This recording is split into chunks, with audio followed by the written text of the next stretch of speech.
Inheritance. Imagine a single second frozen in time.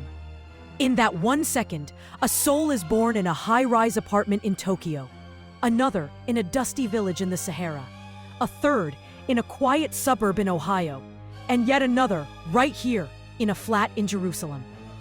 Thousands of new lives, each drawing their first breath at the very same instant. None of them chose their location. None of them chose their parents, their language, or their God. They were, all of them, simply placed. This placing is the most basic fact of human existence, and it has been happening in exactly this way since the first human consciousness opened its eyes to light. In every age, in every culture, in every corner of the earth where humans have drawn breath, this same moment unfolds. The helpless arrival into a reality already arranged, already interpreted, already heavy with the weight of everything that came before. The child born into the stone circles of ancient Britain inherited not just stones, but the particular way those stones organized meaning. The child born into the markets of medieval Baghdad inherited not just commerce, but the specific dreams that commerce carried. The child born into the longhouses of the northern forests inherited not just shelter, but the exact quality of belonging that shelter promised. Always the same essential moment, always the same fundamental condition. We find ourselves already living a life we never chose to live.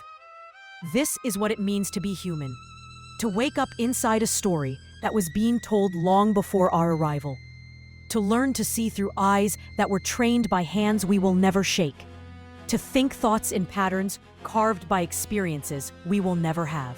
Every day, the child who opens her eyes in that Tokyo apartment inherits more than a language.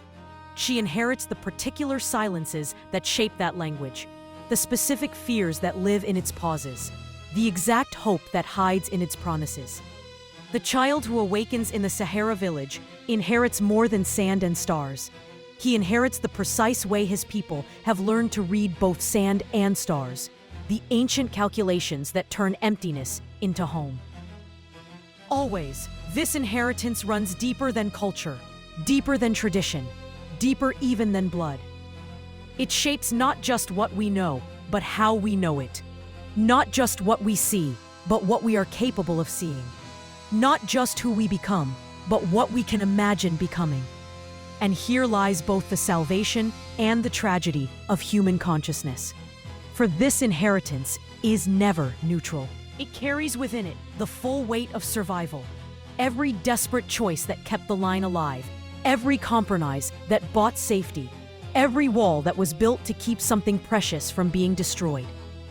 The child placed in that Jerusalem flat inherits not just the present moment, but the accumulated memory of every exile, every return, every night spent wondering if morning would come. The child placed in that Ohio suburb inherits not just current comfort, but the old hunger of those who crossed dangerous waters, the ancient anxiety of those who had to prove they belonged. This is why the placing matters so completely, and why it can never be escaped by simple choice or good intention. For the child is not just learning facts about the world. The child is learning to be a kind of person in a kind of world, learning the basic stance toward existence that will shape every choice, every relationship, every quiet moment when the mind meets itself in silence. And this learning happens not through instruction, but through immersion. Not through explanation, but through absorption. The child breathes in the specific gravity of inherited fear, the particular texture of inherited hope, the exact weight that must be carried to remain connected to those who matter most. This is how we learn to exist, by taking on the full emotional architecture of those who came before us. The alternatives, to carry within ourselves the constant awareness that we are living inside someone else's solution to problems we have never faced, following a script written by needs we have never felt, playing our part in a drama whose plot was determined by forces we cannot see, would be unbearable for a developing mind. No child could grow strong while remaining conscious that their deepest convictions are inherited, their most natural responses are taught, their truest feelings are learned. And so the mercy and the trap of human consciousness work as one. We learn to experience our inheritance as our nature, our placement as our choice, our thrownness as our freedom. We learn to feel at home in the life we were given. This feeling of naturalness is not an accident or a mistake. It is the necessary foundation of psychological health, the basic requirement for a consciousness that must act decisively in an uncertain world. We cannot hesitate at every moment to question whether our deepest responses truly belong to us. We cannot survive while constantly remembering that our firmest convictions rest on nothing more solid than the accidents of when and where we happen to be born. And so we learn to forget the placing. We learn to experience as chosen what was given, as natural what was constructed, as our own deepest truth what we absorbed before we had the capacity to choose. This is how love becomes inheritance, and inheritance becomes identity. Those who place us do so not from cruelty, but from the deepest care they know how to offer. They cannot give us a neutral relationship to existence, because no such thing has ever existed. They cannot offer us a view from nowhere, because they themselves have never stood nowhere. They cannot provide us with freedom from the past, because they themselves remain shaped by a past they never chose.